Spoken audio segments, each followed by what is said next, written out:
اللہ کہتا ہے کہ میں تمہارے ایمان کو بار بار آزماؤں گا. اللہ قرآن شریف میں ہمیں کہتا ہے. وہ کیوں کہتا ہے؟ وہ آپ کے ایمان کو آزماتا ہے مضبوط کرنے کے لیے. جب آپ ایک مشکل وقت سے نکلتے ہیں آپ اور مضبوط ہو جاتے ہیں. اللہ نے ایک انسان کو اشرف المخلوقات بنایا ہے. اس کے اندر اس نے ایک کنڈیشن لگا دی ہے کہ اگر آپ نے بڑا انسان بننا ہے تو مشکل وقت کا سامنا کرو, ریزسٹنس کے ساتھ جاؤ. بھاری ویٹ اٹھاتے ہیں جسم تکڑا ہو جاتا ہے.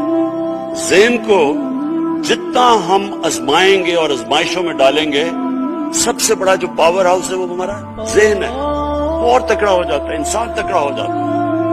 پارٹی بھی تب تکڑی ہوتی ہے جب وہ مشکل وقت سے نکلتی ہے. آپ نے کسی کو تباہ کرنا ہے تو اس کو آرام کی زندگی دے دو, وہ تباہ ہو جاتا ہے, ڈکے کر جاتا ہے انسان.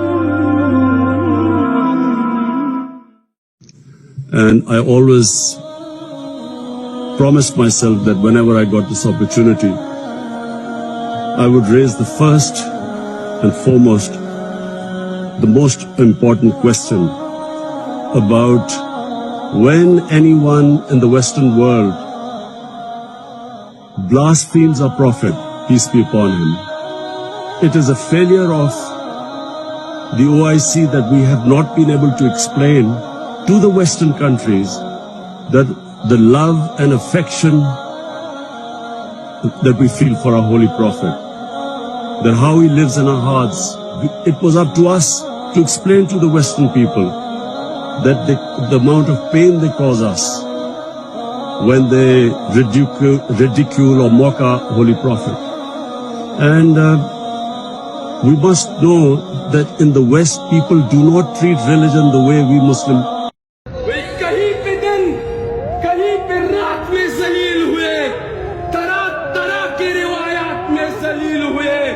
وہاں پہ خاک اڑائی گئی ہے چاروں طرف, جہاں کنزر واردات میں ذلیل ہوئے.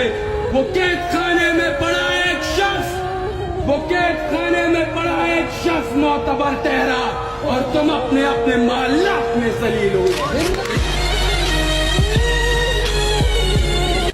ایرسٹوٹل نے ایک بات کہی کہ اگر ایک معاشرے میں ظلم اور ناانصافی ہے, سارے معاشرے کے لوگ اس کے خلاف کھڑے ہوں گے, آواز بلند کریں گے, یعنی سیاست میں آئیں گے اس کو کاؤنٹر کرنے کے لیے.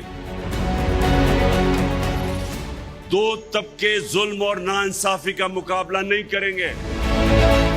نمبر 1, جو بزدل ہیں, جو ڈرتے ہیں کہ ہم یہ طاقتور ظالم کے سامنے کھڑے ہوں گے